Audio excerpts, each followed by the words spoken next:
So yes, I'm going to talk to you today and for the next sort of half an hour about Albert Einstein and this concept of the day without yesterday.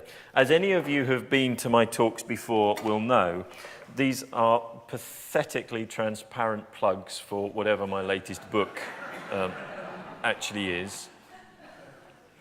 And this is no different. For the last few years, what I've been doing is dramatizing these key turning points in our understanding of the universe. It started out as a non-fiction project. I simply wanted to tell the history of astronomy, why we have come to believe what we believe about the universe, and how there were these moments in history which truly are revolutions in thought, where you pretty much had to just forget everything you thought you knew about the universe and look at it in a completely different way. And those turning points come from people like Galileo, Newton, and Einstein.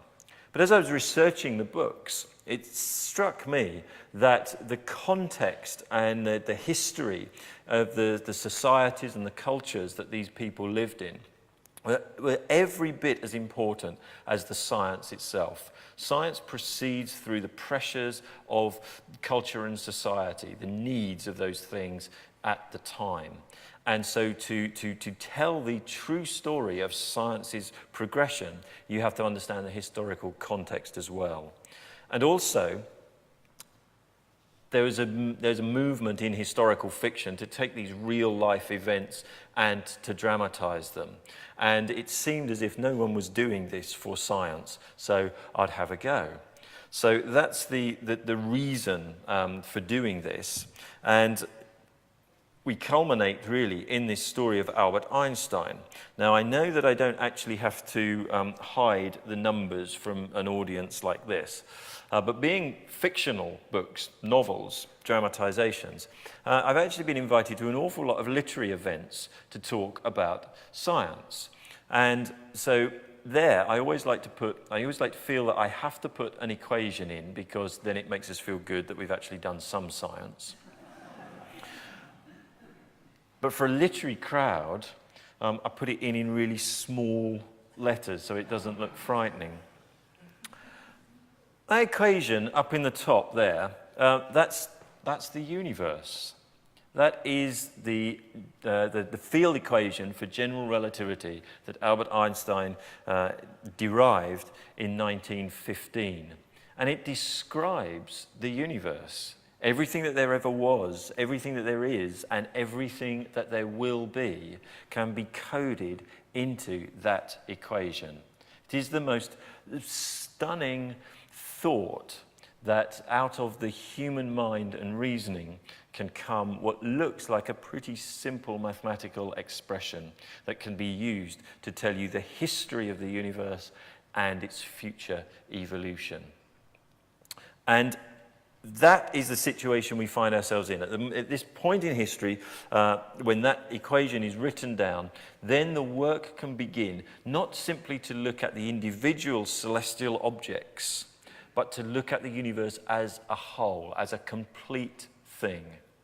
On the left-hand side of the equals sign, those are all the objects, the matter, the energy, the actors, if you like, on the stage. And on the right-hand side is the equation that tells you about the stage itself. And the stage, as we shall learn, is what Einstein called the space-time continuum. And this idea that space has a shape, and the shape of space tells these celestial objects how to move within that. I want to just give you a tiny little bit of context of where we get to for Einstein. And it starts, for me, back with Kepler at the top and Galileo at the bottom. Newton's on the left, and we'll have a chat about him in a minute. But Kepler, I think, is an utterly remarkable figure because he was devoutly religious.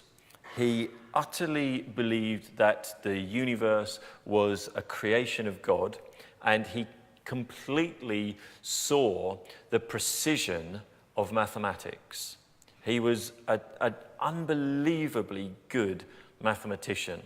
And the certainty with which you could manipulate a mathematical expression, and the certainty and the purity of geometrical forms convinced him utterly that the universe would be written in the language of mathematics. He believed that maths was divine. And so, since the universe had been created by God in a divine way, mathematics would be the thing to unlock the architecture of it. And so he began to examine the measurements of the movement of the planets. And he was looking for simple shapes and simple geometrical ways of understanding how the planets moved through the night sky. And he fought what he called his war with Mars. And this war was to work through decades and decades worth of observations taken by the Danish astronomer Tycho Brahe.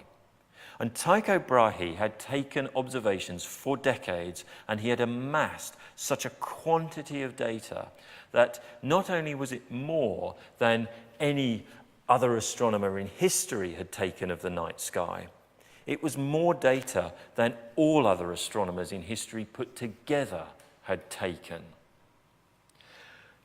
Oh, where's that gone? This is a picture of the night sky. There they are. In looking at the data, what Kepler found was ledger after ledger after ledger, year after year after year, Kepler discovered that he could reproduce the orbits of the planets and summarize them in just 3 lines of mathematics, essentially. Kepler's 3 laws of planetary motion. And this is the watershed moment for me in rational human thought, because through Tycho's observations and through Kepler's mathematical reasoning, what had existed in many, many dozens of ledgers, pages and pages and pages, Kepler could now write in just 3 lines of mathematics. 1,000 pages of calculations still exist in Kepler's hand as he worked this analysis to find these equations.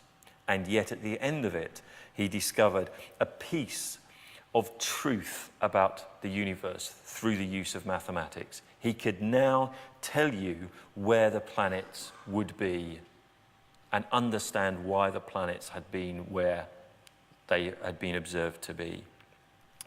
Kepler's laws of planetary motion, they apply not only to all the planets that Kepler knew about, as he subsequently went on to prove, they also hold true for the planets that were discovered afterwards, Uranus, Neptune, and Pluto, for all the asteroids in the solar system, and pretty much for all the comets as well. More than that, they now hold true for the 1,000+ extrasolar planets that have been discovered around other stars. So by this capturing of nature into numbers, you can know something with complete certainty about the universe. Galileo, at the same time, in Italy, he was doing essentially the same thing, but for earthly motion. He was describing mathematically how objects fall to the ground. And neither of them, however, knew exactly why these equations worked. They couldn't tell you why things moved as they did. That was where Newton comes in. So Galileo and Kepler are working at the beginning of the 17th century. Newton is working towards the end of the 17th century. And he performs this grand synthesis to show how you can derive Galileo's laws and Newton's and Kepler's laws particularly with a concept. And that concept is of gravity, a force of attraction that is proportional to the mass of the object and the distance between the two objects. And out of that comes a system whereby you can describe the way forces act on objects and cause movement. So this is an utter revelation because it appears as if Newton can describe all motion in the universe, both on Earth and in the heavens as well. At the time, this idea, this work that Newton did, he published it in the Principia, and the basic concept was of universal gravitation, so that everything pulls on everything else. It was described as a system of the world, and the world was the word that they used for the universe. And this phrase, system of the world, effectively is what we would now call a theory of everything. And they thought for a while that this was the theory of everything, universal gravitation. Well, having pretty much described why everything moves as it does, because it's being pulled by this force of gravity, Newton knew that the flaw at the heart of his idea was that A, he didn't know what gravity was, and B, if everything really was pulling on everything else, why did the stars stay in the night sky, unchanging as it seemed in their constellations? Why didn't everything just collapse? And this is where he developed this concept of the sensorium of God. He believed that since the universe should have been collapsing under the force of gravity, and yet clearly wasn't, that gravity was in fact the will of God, and it was God's right to either let things fall or to hold them up, and that effectively he had proven the existence of God through his law of gravity. Well, not quite. This idea of Newtonian motion, and this investigation of nature by turning it into numbers, then holds sway for the next few centuries. It triggers the age of enlightenment and rationality and becomes a cornerstone of how we make sense of the universe around us.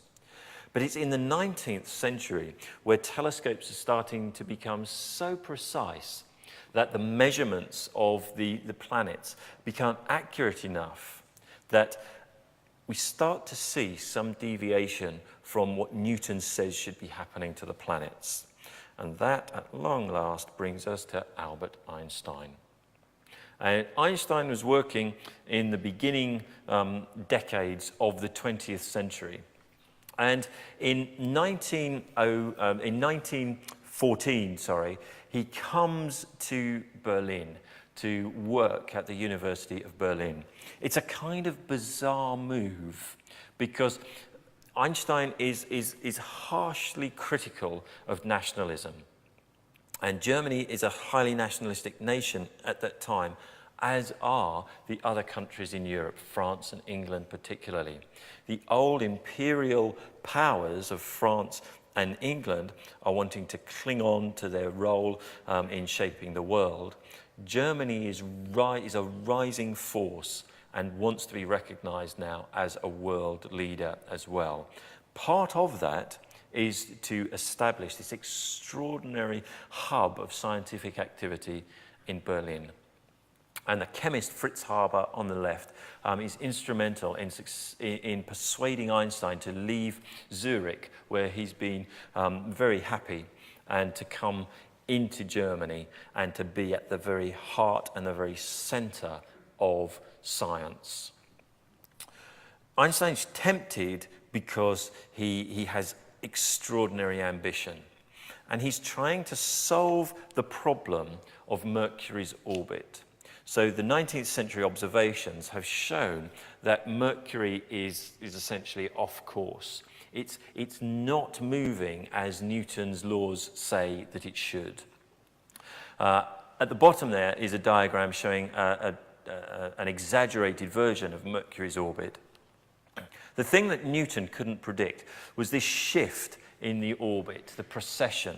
As Mercury completes one orbit, it comes out from behind the Sun in a slightly different angle, and so the next orbit has shifted along, it's precessed. And Newton's work can't calculate that. It can't give you that figure. So Einstein is convinced that he's going to work on this and try and solve this problem. In terms of the scale of the problem, it's almost minuscule, because Newton's laws still predict motion across virtually every other realm of the universe. But here is one tiny, tiny little problem, and Einstein fixes on it and tries to solve it. Now, he brings to Berlin with him his wife, Lemaitre, and as I said, he has great ambition, because in 1905 he started to do an extraordinary body of work. And out of that came the special theory of relativity. Einstein hotly tipped for a Nobel Prize because of the work that he's been doing, and yet this trying to understand the movement of Mercury, which seemed like it should be the next logical step for him, the next problem to be solved, is really not going well. So he's full of potential, but he's starting to stall by the time he gets to Berlin. He's looking back at the work that he did for special relativity. And it was an extraordinary piece, because he started to look at what it means for events to be simultaneous. And what does it mean, and how do we compare observations between different observers in the universe? What can we agree on, and what would we differ on? And to give you a small example of that, here's a thought experiment of Einstein's in which we have two observers. And there's one observer on a train and one observer on the bank. And on the bank, the observer is watching, and coincidence of coincidences, two bolts of lightning strike the train. One at the front, one at the back. And to the person on the bank, that appears to be simultaneous. He rushes to the station to pick up his friend from the train and says to her, "What an amazing thing happened. Those two bolts of lightning hit the train at exactly the same time, front and back." And she says, "Don't be stupid. No, they didn't. The front one hit first, and then the rear one." So who's right, essentially? How do they square that? And they're both right, because you have to take into account, as Einstein realized, their relative velocity. One of them is moving relative to another, and that affects how we see events in the universe. And it works simply because the lightning bolt strikes, and that sets the light rays starting to propagate outwards from the strike. To the person on the train, those two curved lines in the second panel, those are like the wave fronts propagating from front and back of the train. And the train is moving forwards, and so it sweeps the person on the train into the forward light cone first. So they see that happen at the front of the train. On the bank, the light rays reach that person simultaneously. So he sees the lightning strikes as happening at the same time. On the fourth panel that's not shown underneath, the back light cone catches up with the person on the train, so they see the rear lightning strike then. Importantly about this is that if those two people were measuring the time of when this event took place, then they wouldn't have the same time. These events appear to take place at different times. And so this shows that time, like your position, is relative. That there's no such thing as absolute time. Two people can see events and even time those events as taking place at different times. And the only way to compare those events and know whether you've seen the same one or not is to take your velocity into account. And this was the mathematical calculation to show how that transformation, the mathematical form of that transformation, relied upon velocity. That was the key foundation stone, the key conclusion of the special theory of relativity. But Einstein knew that it was a special theory because it only worked in certain special restricted circumstances. Only when the velocity was constant between the two observers would his equations work. If the velocity were changing, if there was an accelerated motion in there, it would be much more difficult because the velocity then changes with time, and so the mathematics becomes much more knotty, much more complicated. However, he knows that there is a grand prize at the end of that if he can find the correct form for accelerated motion. And that's because in the work of Newton and Galileo before him, what is now apparent is that the only observable effect of a gravitational field is to accelerate an object. So, if Einstein can work out how you compare what you see in the universe between accelerating observers, he can also know how you compare the view of the universe with people or observers being embedded in different parts of a gravitational field as well. Effectively, a general theory of relativity that can do all forms of motion, including acceleration, would be a theory of gravity as well.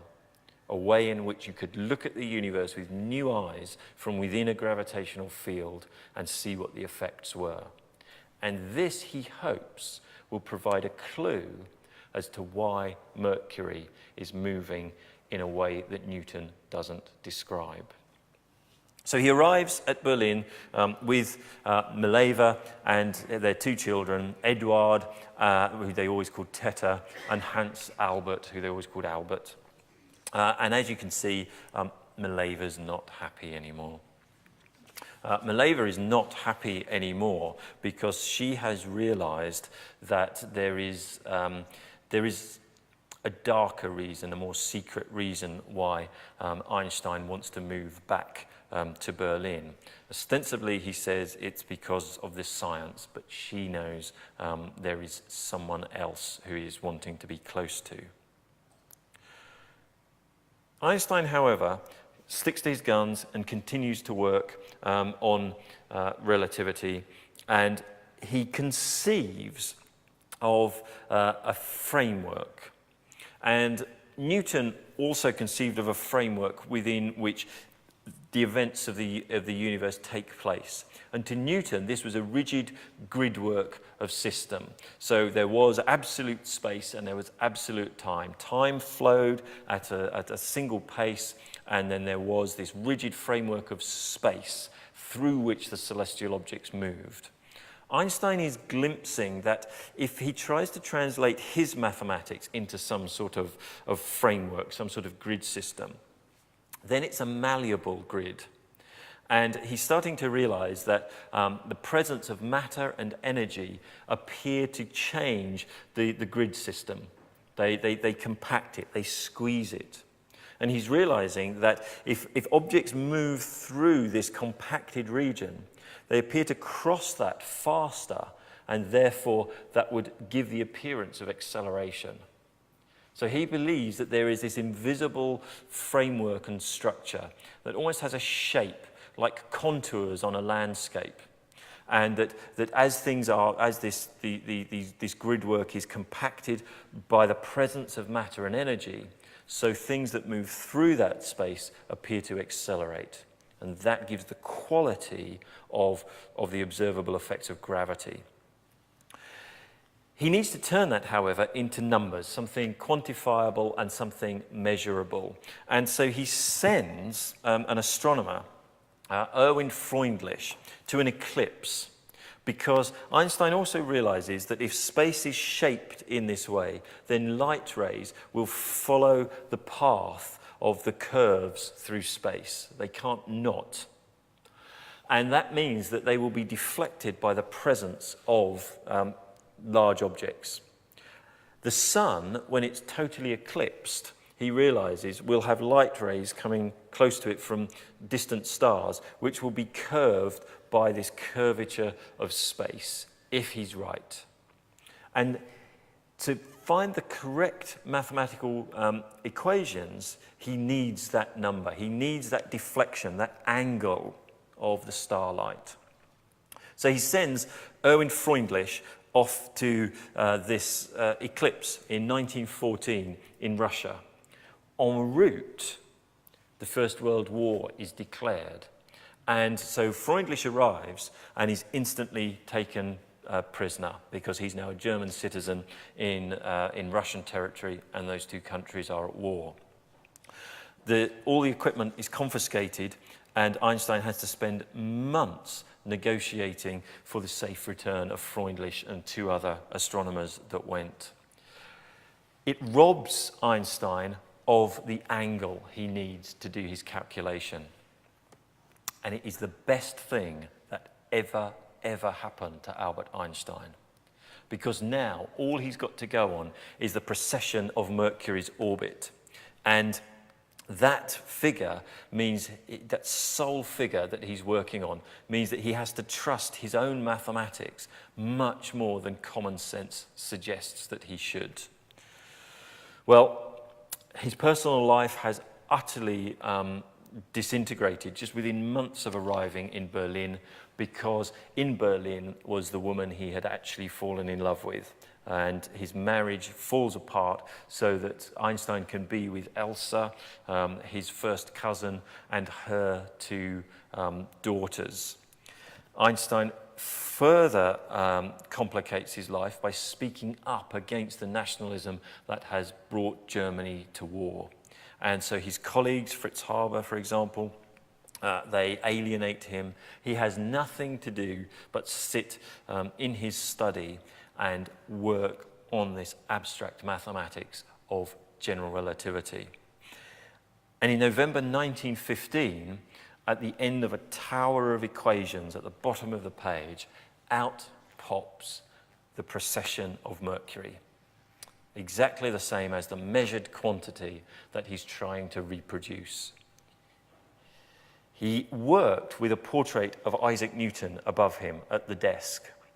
And he looked up at the portrait of Isaac Newton, realizing that here was potentially the new theory of gravity, the thing that leaps beyond Newton.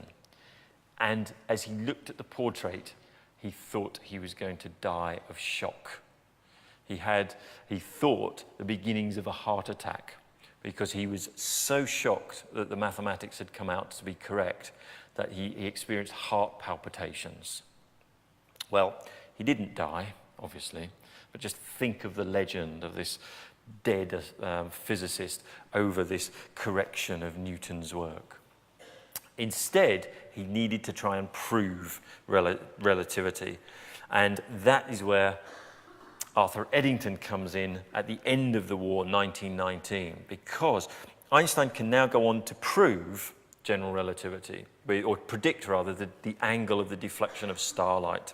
And Eddington sets off in 1919 to make the measurement and do the crucial experiment to see if relativity is right. Now, you probably can't see it, but this is one of the eclipse pictures that Eddington took. The stars are marked by little bars on there. And when Eddington measured the plates, he found the deflection as predicted by Einstein. It means that somehow or another there is some level of truth to this invisible space-time continuum that is shaped and contoured and tells the celestial objects how to move.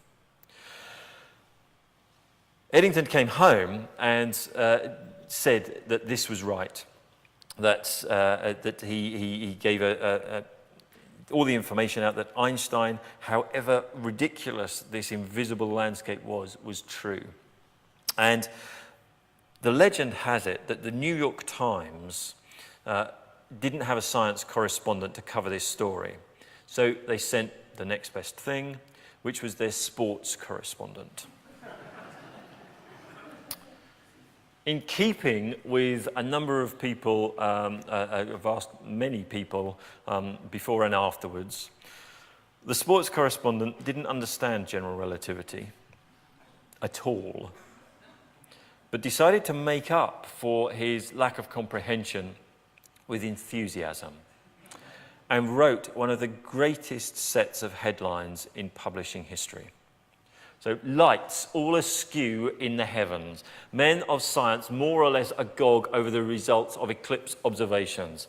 Einstein's theory triumphs. This is my favourite one. Stars not where they seemed or were calculated to be, but nobody need worry.